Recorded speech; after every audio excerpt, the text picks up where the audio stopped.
Hello guys, welcome to I exam B. This is Himani. So guys, आज की video में हम डिस्कस करने वाले हैं अबाउट क्लाइमेट स्मार्ट एग्रीकल्चर। तो क्या क्लाइमेट स्मार्ट एग्रीकल्चर होता है, कैसे इसे परफॉर्म किया जाता है, क्या इसके ऑब्जेक्टिव्स हैं एंड कौन से ऐसे गवर्नमेंट इनिशिएटिव्स हैं जो इसके लिए लिए गए हैं। तो आज हम ये इस वीडियो में डिस्कस करने वाले हैं।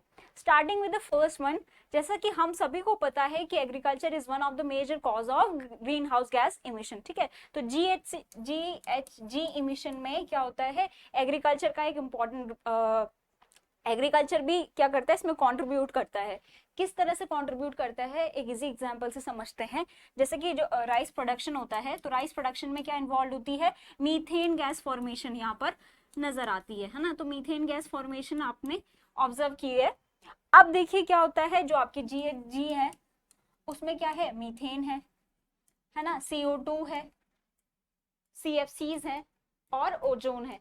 तो इन्हीं में से एक मेजर गैस है मीथेन, जिसके प्रोडक्शन के लिए क्या रिस्पॉन्सिबल है, राइस का कल्टीवेशन, है ना। तो ऐसे ही बहुत सारी ऐसी एक्टिविटीज इन्वॉल्व हैं एग्रीकल्चर में जो क्या करती हैं, ग्लोबल वार्मिंग को और जो ये GHG इमिशन है, GHG इमिशन को प्रमोट करती है, जिसकी वजह से आपने देखा होगा एक वर्ड, बहुत common word, that is climate change, है ना। तो क्लाइमेट चेंज क्या है, अब क्या है, क्लाइमेट में एक ड्रास्टिक चेंज आ रहा है, इरेटिक जो आपका रेनफॉल पैटर्न है।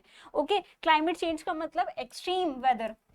ठीक है, तो एक्सट्रीम क्लाइमेट कैसे होगा, जैसे कि अगर आपका टेम्परेचर है तो एक्सट्रीम राइज कर जाएगा या टेम्परेचर एक्सट्रीम डिक्रीज हो जाएगा। ओके, तो इस तरह से ये जो क्लाइमेट में शिफ्ट नजर आ रहा है, इसी इसी को बेयर करने के लिए अब क्या है, इसका जो प्रोडक्ट जो इसका इफेक्ट है, क्लाइमेट चेंज का इफेक्ट, ऑब्वियसली इसका इफेक्ट किस पे पड़ेगा, एग्रीकल्चर पे भी पड़ेगा। तो हमारी जो ईल्ड है वो ईल्ड क्या होगी, डिक्रीज हो जाएगी।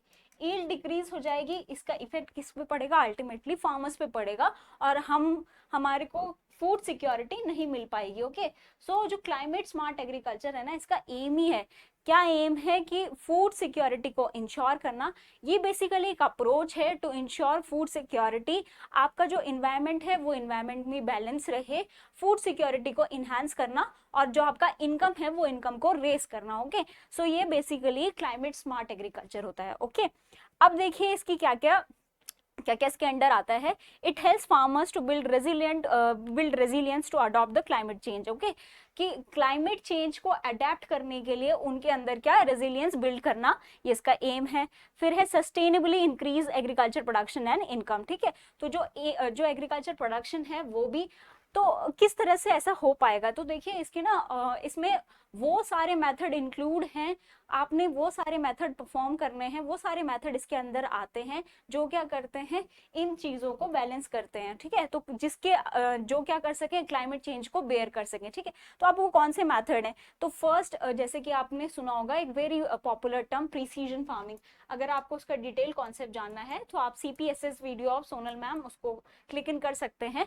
उन्होंने वहां पर बहुत अच्छे से एक्सप्लेन किया है अबाउट प्रिसीजन एग्रीकल्चर या प्रिसीजन फार्मिंग आप जिसे कहते हैं। ठीक है, तो इसमें आप क्या करते हैं, टेक्नोलॉजी का यूज करते हैं, और ये एक्चुअली क्या है, नीड बेस्ड फीडिंग जिसे हम कहते हैं। ठीक है, तो ये हो गया आपका प्रिसीजन एग्रीकल्चर। ये सारी जो जो आपने सुना होगा, कंजर्वेशन एग्रीकल्चर, प्रिसीजन फार्मिंग। ठीक है, और आप ड्रॉट रेजिलियंट या फिर जो आपका क्लाइमेट रेजिलियंट वेराइटीज हैं उनका यूज करते हैं। ठीक है, तो ऐसी सारी प्रैक्टिसेस को यूज करना जो क्या कर सके, क्लाइमेट चेंज को अडेप्ट कर सके, उसे कहा जाता है क्लाइमेट स्मार्ट एग्रीकल्चर। ठीक है, तो इसमें हम क्या करते हैं, वो सारे अप्रोचेस को अडेप्ट करते हैं जो क्लाइमेट चेंज को बेयर कर सके। ठीक है, तो हमने क्या कहा, sustainably increase agriculture production and income, तो हम किसकी तरफ जाएंगे, प्रिसीजन फार्मिंग की तरफ जाएंगे, जहां पर जिसकी रिक्वायरमेंट होगी उस रिक्वायरमेंट को फुलफिल किया जाएगा। ओके, तो इससे क्या होगा, यूज एफिशिएंसी भी इंक्रीज होगी। ओके, और जो वेस्टेज है वो वेस्टेज भी कम होगा। ओके, अब देखिए, reduce green house gas emission where possible. Okay, तो इन सब से क्या होगा, हम जो ग्रीन हाउस गैस इमिशन है उसको क्या कर सकते हैं, रिड्यूस कर सकते हैं। तो ये इसके कुछ ऑब्जेक्टिव्स हैं। ओके, अब देखते हैं कि क्लाइमेट स्मार्ट एग्रीकल्चर को किस तरह से डिफाइन किया गया है। Okay. So it refers to a set of farming practices, जैसा हमने बात की अबाउट प्रिसीजन फार्मिंग या फिर आपकी जो रेजिलियंट क्रॉप वेराइटीज हैं, ठीक है, and techniques that are design to help farmers adapt to and mitigate the effects of climate change, ठीक है। तो जो क्लाइमेट चेंज के इफेक्ट को बेयर कर पाए, उसको मिटिगेट, उसको अडेप्ट कर पाए, तो उसको कहा जाता है climate smart agriculture. Okay, so it is a strategy for guiding measure to transition agri food system towards more environment friendly and climate resilient practices, ठीक है। तो हमारा जो इकोसिस्टम है या फिर हमारा जो एनवायरमेंट है, वो एनवायरमेंट भी डिस्टर्ब नहीं होना चाहिए, ठीक है। अब इसके अंदर 3 मेजर ऑब्जेक्टिव्स हैं, 3 मेजर अप्रोचेस जिसे आप कहते हैं। इसके जो ट्रिपल ऑब्जेक्टिव्स हैं, क्या ट्रिपल ऑब्जेक्टिव्स हैं? फर्स्ट है आपका प्रोडक्टिविटी, ठीक है। तो प्रोडक्टिविटी मतलब जो ईल्ड है, ठीक है, तो प्रोडक्शन है, वो प्रोडक्शन भी इंक्रीज होना चाहिए। तो वो हमें ऐसी फार्मिंग प्रैक्टिसेस को अडॉप्ट करना है, उनको यूज में लेकर आना है जिसमें क्या हो कि प्रोडक्शन इंक्रीज हो, ठीक है।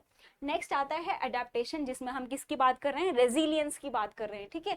तो mitigation of environmental impact, water use efficiency, crop and life stock hardiness, ठीक है, ताकि वो क्या कर सके? क्लाइमेट चेंज को बेयर कर सके।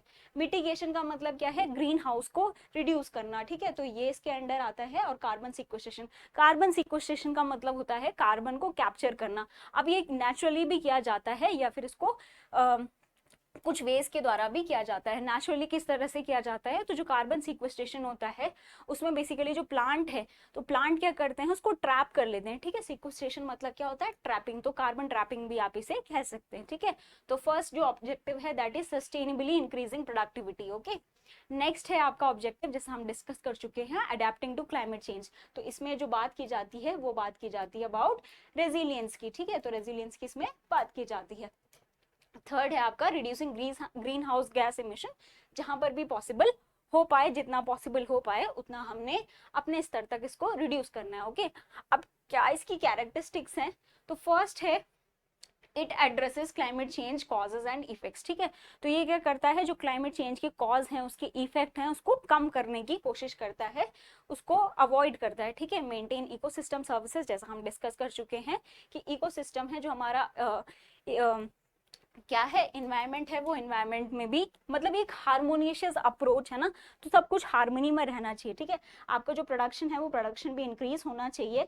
और जो आपका मीन्स देखिए, जैसे हम बात करते हैं क्रॉप डाइवर्सिफिकेशन की, है ना, तो हम क्या करते हैं? वाइड वैरायटी की क्रॉप्स को ग्रो करना है, ताकि हमारा जो रिस्क हो प्रोडक्शन का वो रिस्क भी मिनिमाइज हो सके, हमारा प्रोडक्शन है वो प्रोडक्शन भी इंक्रीज हो सके, एंड जो आपकी क्या हो इनपुट सप्लाई है वो इनपुट सप्लाई भी कम हो सके, और जो इकोसिस्टम है वो इकोसिस्टम भी बैलेंस हो, ठीक है।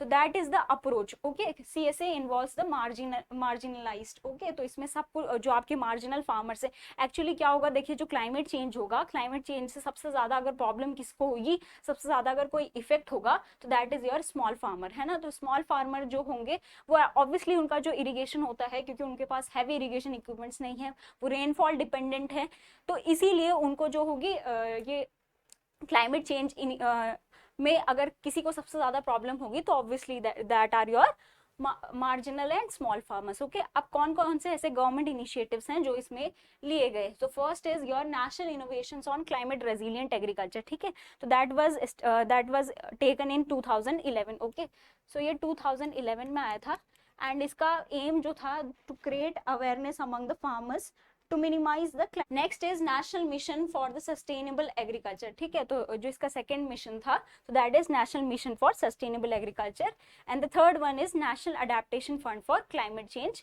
तो ये भी क्या है? ये आपके कुछ गवर्नमेंट के इनिशिएटिव्स हैं जो गवर्नमेंट के द्वारा लिए गए टू अडेप्ट और to mitigate the climate change. Okay, अब इसमें आपके लिए एक सब्जेक्टिव क्वेश्चन है, इस क्वेश्चन को जरूर अटेम्प्ट कीजिएगा, एंड ये आपके लिए एक ऑब्जेक्टिव क्वेश्चन है। इस ऑब्जेक्टिव क्वेश्चन का आंसर भी आप कमेंट बॉक्स में हमें लिखकर बताइए। तो that's all for this video, thank you for watching the video. आपको ये वीडियो कैसा लगा हमें कमेंट बॉक्स में लिखकर जरूर बताइए। जो आपके मॉक टेस्ट है, मॉक टेस्ट को जरूर अटेम्प्ट कीजिए, वो हमारी साइट में फ्री में अवेलेबल है, आप उन्हें अटेम्प्ट कर सकते हैं। एंड नेक्स्ट टॉपिक क्या होने वाला है ये भी हमें कॉमेंट सेक्शन में जरूर लिखकर बताएं, आप अपना सजेशन हमें जरूर दें। Thank you.